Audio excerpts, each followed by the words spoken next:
Hi Gemini, it's Val with Serenity Matters 1111, and I am shuffling your cards for you. Reminder that this is a general reading. This is for November 15th through the 30th, 2018. And be careful that this may not resonate for everybody. So if it doesn't sound like it's something that you're experiencing right now, this just may not be your turn. But I'm never sure which soul group I'm tapping into, although I do ask Spirit to help us find something that, you know, the majority of people anyway that are watching for the sign of Gemini can relate to. Something that may enhance clarity in your life, help you make decisions, find some healing in some way, something that needs to happen. I'm working today with the Greenwood, or rather Tarot of the Greenwood. It's by Mark Ryan and Cheska Potter. It's a deck I've had for a long time, and it's really good when I'm working with people with health issues, because there's a lot of health symbology in here. So we'll see what message comes through. Could be anything: love, business, health, family, career, any of that. So we'll see what happens.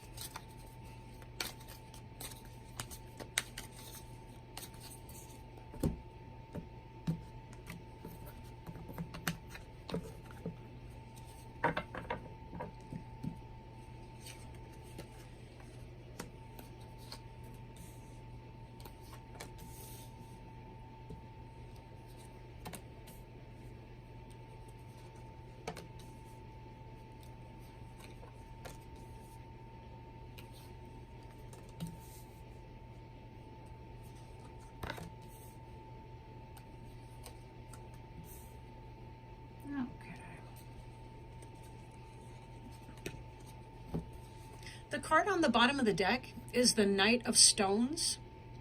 It's represented by Wolf. Stones is Taurus, Virgo, Capricorn, typically.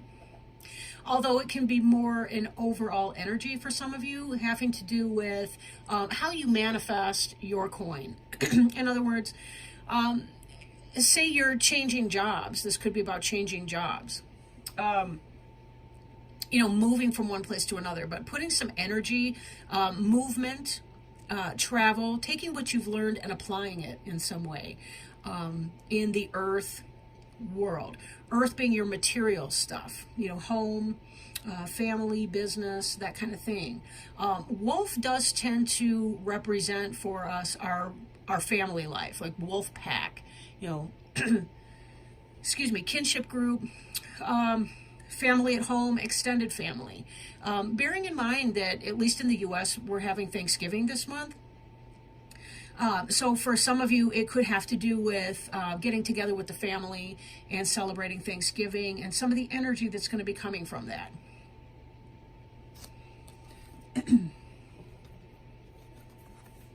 Now, looking at something in your recent past, or it could be the present tense, but that is moving into your recent past, we have the Four of Arrows, which is rest.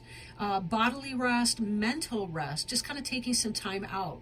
Maybe some of you are having a 4-day weekend if you have Thanksgiving and Black Friday off, but taking some time to meditate and rest, relax, kind of withdraw from things. Get a sense of where you need to go. We understand that with a butterfly, for instance, it's when you go into the chrysalis phase, when you withdraw from the world. You're alone in your cocoon, or I'm going to mix up butterfly and moth energy. It's just going to happen because that's who I am and what I do. But so imagine that you're kind of in that chrysalis metamorphosis stage.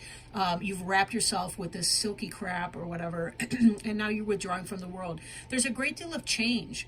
Metamorphosis that's going on behind the scenes. And this is kind of you when you withdraw from things and take that time out and do some self-care, some rest, some relaxation. And then when you emerge, you have a better sense of what it is that you need in order for your ideas, your dreams to take flight. This is about refocusing and taking the time that you need, taking time out to be able to do that. So let's bring on board our next card that we see here, the Eight of Wands. Eight of Wands is hearth fire. For some, this could be physical symptoms like heart issues. It could be heartburn. The hearth is the center of the home and the family. For those of you that are in good health, positive health, hearth fire is about communication and lots of communication coming in. It's about travel. It's about the things that the family centers around for warmth, literally, physically, symbolically, right? Going into that time of rest, spending time with the people that you love the most, right? Your home and your hearth fire people, your kinship group, your wolf pack. Now, some of the things that may come up for you when you're in this experience of rest or meditation, you may identify some areas which you need to clear. And so that's going to be consuming your thoughts a little bit. We have to be able to clear things out in order for new things to come in. I heard it put by another reader that if you are ordering, say, a new couch, you have to get rid of the old couch before you have space for the new one, right? It's that same kind of idea. You can't bring something new on if you are not going to have any space for it. So part of what we do here is we have to clear things. Aside from the damage that's going on in California, a burn, a forest fire, for example, is a great way to clear out old growth and make room for the new. In fact, there are even some plant species, some trees and all the rest, where they need the fire in order to crack open the nut and have the new generation be able to take root and to grow. That's not all of the plant species out that way, of course, but that is a necessary process. In fact, lightning used to start a lot of forest fires, wildfires, and so on. Now, we have human-made stuff, and sometimes we interfere with that process. What used to be a healthy, natural process, now we try to manage because we've got people living there and so on. So part of what you're going to be trying to do in your moment of rest, as you're experiencing all this communication, all this energy, all this travel, all this movement that's going to be coming in, part of what you're going to need to do is, how do I clear this out without burning people? But how do I profess my need for growth? How do I communicate my needs without burning other people? There's a balance to be found in that process, right? We can say things without being harsh. We can say things in a positive way. It does take tact and skill, of course, and that's part of what this rest period is speaking to, is that, you know, it's cooler minds will prevail, is the expression, right? Meaning, keep yourself in check as you're thinking things through. There may be a better way to do it. Sometimes things get kind of chaotic around the holidays, and passions can flare up. You know, choose your battles, and do we have to win? You know, sometimes it's about, do I want to win this argument, or do I want to be happy within this? Now, be on the lookout for issues of balance, right? Issues of balance. Some of you may find that you are really feeling at peace with yourself, and this may be in part because of this rest energy that you're having, and being able to take that time to meditate and really connect with your essence. What is the truest piece of you? We have here the element of the sun. We have the yang represented in the white horse, the red horse, the yin. We have the moon element and energy over here. We have a symbolic primordial egg with a fetus or an embryo in it. And the idea is about finding a way to balance opposing forces within yourself, so that you can, well, let me put it this way. There's a card called the Chariot in other decks. And one of the things is, there's two horses, typically a black and a white horse, or, you know, like this one, a red and a white. And they represent opposing elements, opposing forces within one's own self. And it's about bringing those two together, hitching them to the same wagon, and harnessing those forces to move in a singular purpose or a singular direction, right? A lot of things that we have, for example, are just such socializing influences. You know, there's healthy ways to do things, like say a kid's having anger management problems, you put them into some kind of sport where they can burn off some of their steam. You know, marriage is a healthy outlet for sexual appetites, right? So there's places we can do, we can take some of our more mysterious sides to ourselves, our shadow side, and we can try to find a way to express that need in a healthy social way. And that's part of what the card of balance teaches us. Now, the card of balance can be likened to yourself, the Gemini, in that here's a person with those conflicting dual natures, the twins, so to speak, more like fraternal twins, a brother and a sister than, identical twins. But it's the same type of energy here, trying to bring that forward, trying to find a balance within yourself that you can move forward in a singular purpose in spite of the fact that some of you may be experiencing some conflict throughout that. Now we see here again the same sense of a primordial egg in the moon card, front and center, right? We also see a lot of the wildness of nature. The moon can typically represent deceit, things that are hidden, things that may not be out in the clear, things that are a struggle, right? Things that are a struggle to bring to light. In fact, one of the lessons of the wolf is that the wolf is not just a sweet domestic animal that is loving within its pack members and so on. It can also be very, very savage. And it's about the balance of these two impulses and trying to allow your more domesticated side to come forth in here. That's part of the socialization process, and that's part of what makes civilization work out, is that we have to temper some of our wilder, baser, more primeval senses to bring forward something that can live in a harmonious social system. I don't know where the hell I'm going with any of this. It's just kind of coming through, but whatever. There is some sense of a struggle, however. There's something that's on your mind that's sort of bothering you.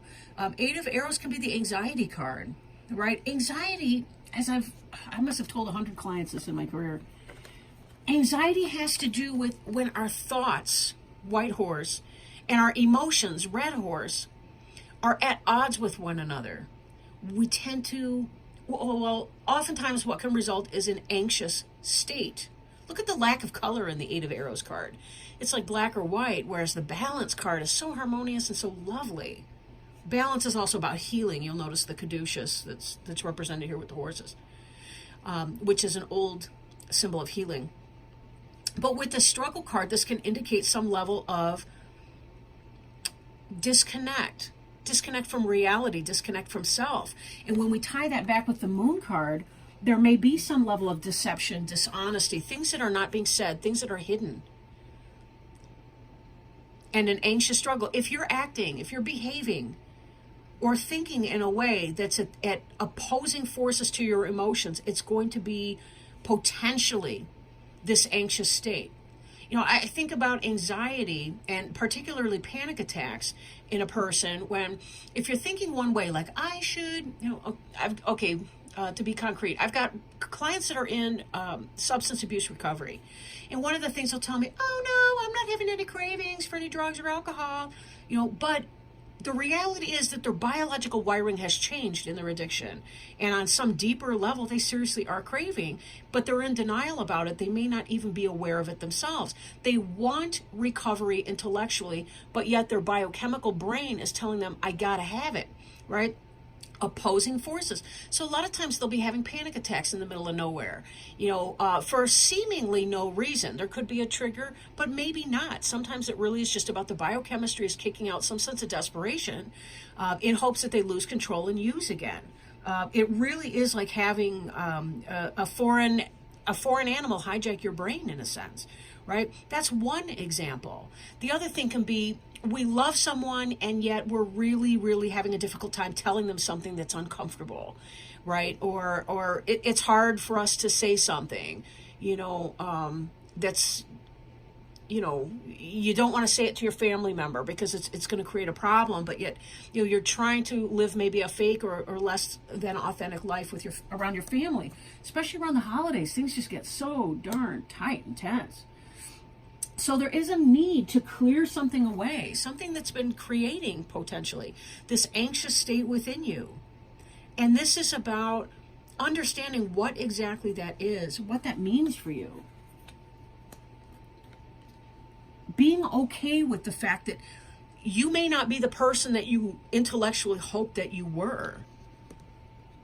I think there's a place for every person where they have to realize that they fall short of their own expectations. But then we have to ask what that means, really. Five of Cups in this deck is about ecstasy. It's about ecstasy. Spiritual ecstasy, physical ecstasy. Cups is the suit of emotions and spirit. So in some way, this card is about the yes. Capital Y, capital E, capital S, 3 exclamation points, underlined several times, whatever, kind of yes. Ecstasy that this entails. But that brings us back to this question, what exactly is going on under the surface here? Now, the moon can be some sort of a phase or a cycle that's going on. And we have here this challenge, the Two of Stones. This is a duality. These are battling bunnies, right? They are at a conflict. These are boxing hares. They are not having fun. They're not playing games. They're serious about this. There's some kind of battle that's going on. It's either in your external environment or it's in your internal world.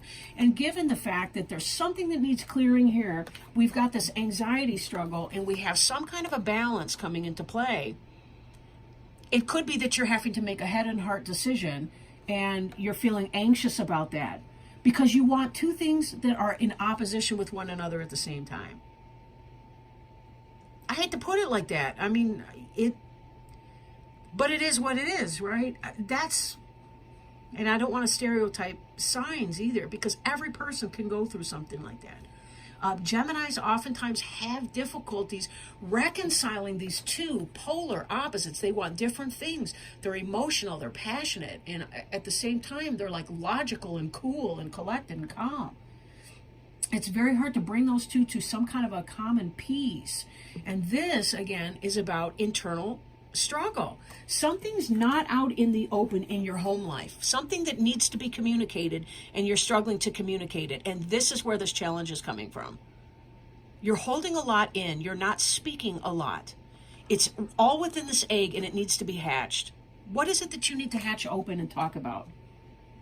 What are you afraid of? What is creating some kind of an anxiety within you? We see coming up here too, this reflection card, which is a balance for this rest card. The reflection card also has the moon in it, right? And we saw the moon in the middle. So as I bring these out, we've got rest and reflection. The need to go within and determine and define your terms. What is it that you need? Where are your needs not being met? What do you need to see or to do? What do you need to let go of? What's a false belief that you're having about yourself or your situation or your life that is not making sense for you?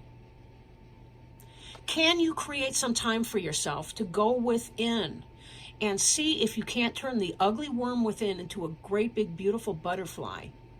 What would that take to be able to do that, to lift that up?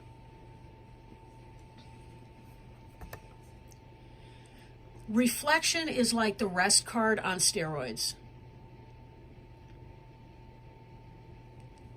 It's about working with the intuitive nature of the self. It's about working with lunar energies, with yin energies, high priestess energies.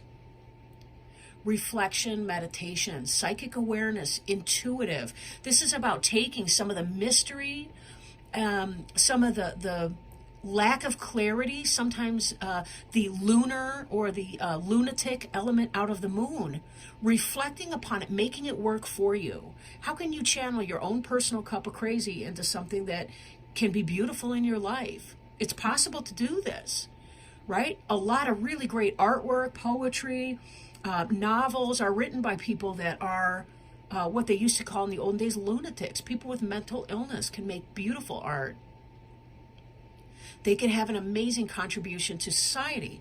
Now, this doesn't literally mean mental illness per se. This just means there are wild parts of ourselves that are often unacceptable to ourselves, even if it's simply because there's a societal norm or a stereotype or something that we need to reconcile ourselves to, that we fall short of some arbitrary mark, whatever that looks like.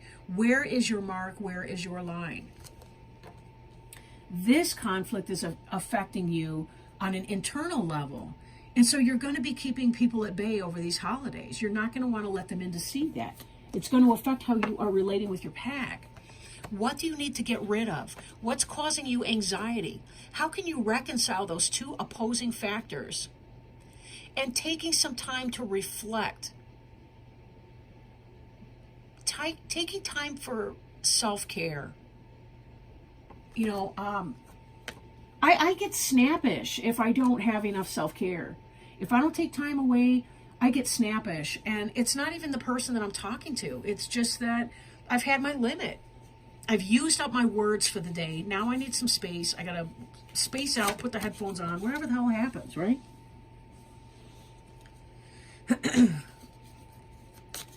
Let me shuffle another card. This one I'm going to use to see if we can't have any clarity, wisdom, guidance for the sign of Gemini for this period of time, November 15th through the 30th, 2018. The card is coming from the Animal Wise Tarot deck by Ted Andrews. Sorry, I'm at a different table today than I have done the last several times.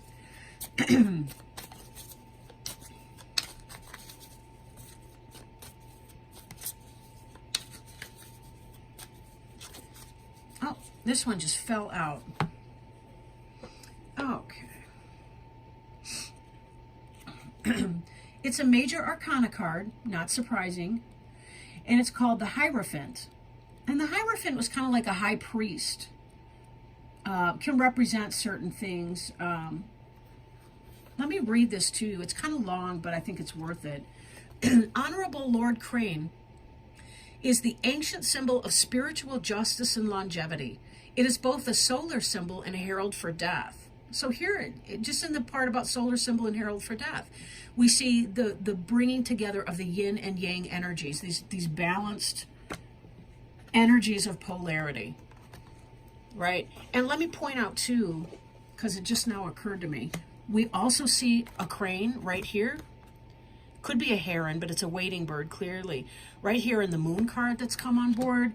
And we also see it here in this reflection card. Now, this is a heron, this one here, a great heron. But heron and crane are very, very related. Okay, so let me stop interrupting myself rudely and moving on. It is a solar symbol and herald for death. This contrast is significant in that cranes teach the need for both life and death as part of the same process. Oh, and that's that butterfly again, the death of the worm or whatever to become this butterfly. Okay, crane always heralds the end or change of old ways so that a new expression can be born within them. Being a wading bird, a crane moves between water and the land, earth and sky. Its movement between the worlds, between realms, and between times can help us learn how to draw upon our own innate waters, our intuitive faculty, awakening a freshness within tradition for new growth. In more ancient times, the Hierophants, the priests and priestesses, were schooled in walking between the worlds with all that it implies. Oh, that's that reflection card again. Cranes reveal how past lives affect the present. They reveal how death is just a transition and not an end. They open doors between all worlds, realms, times, and traditions, stimulating new tangible spiritual experiences. Crane always awakens us to the ancient ones, the beings of spirit in the various spiritual realms, including that of the fairy. Now is the time to draw upon ancient teachings and to find ways of re-expressing them within the modern world and within your current life. The crane, because of its link between worlds, awakens past lives, reveals how ancient we truly are, and how the past is affecting our present. It heralds a new understanding of life issues and of sacrifices we have made or are making by revealing our karma and how the laws of spiritual justice are at play within our life. The crane often lays 2 eggs in the wild, but usually only rears one. The parents are very secretive in rearing their vulnerable one. This reflects a need to develop a new sense of protectiveness, a need for secrecy in regards to something being given birth to within our life. In this way, the birth and the ensuing life will be long and productive. Crane reminds us to celebrate our creative resources and to keep them alive, and teach us that through proper focus, that to which we give birth will have a long, honorable life. The reverse crane reminds us that spiritual justice will play itself out within the mundane world, but not necessarily according to how we believe it should. Things will unfold, though, in the time, manner, and means that is best. Appropriate card. I couldn't help but thinking about this moon card when it was talking about the things, secrecy, and the things that we're about to give birth to being kept into some kind of a secrecy. And again, it kind of ties back to this something that's about to be hatched, and trying to identify what exactly that is in your life. Sometimes we don't want to foreshadow our moves by telling everybody what we're up to until we get to the point where we're ready to do that, launching our new product idea, our new business, our new service that we're providing that fills some kind of a niche that's been overlooked so far. There's a reason for that type of secrecy. So whatever it is that you're doing, be very careful that you're taking time for yourself, doing your self-care, that you are listening to your wisest self, your best impulses, your wisest self, and instead of neglecting or rejecting the parts of you that may not fit somebody else's idea or even your own internalized idea of what you have to be, allowing yourself to celebrate all the parts of yourself, the sunshine parts and the shadow parts alike. Trust that you will be able to bring them forth in the best and healthiest manner for everyone involved. Thank you so much, Gemini. I appreciate your time today. I hope this has brought a little something into your life today. Have a very, very happy Thanksgiving if you are in the U.S. and watching this from there. And I will check back in with you around the beginning of December. Thanks a lot. Lots of love. Bye now.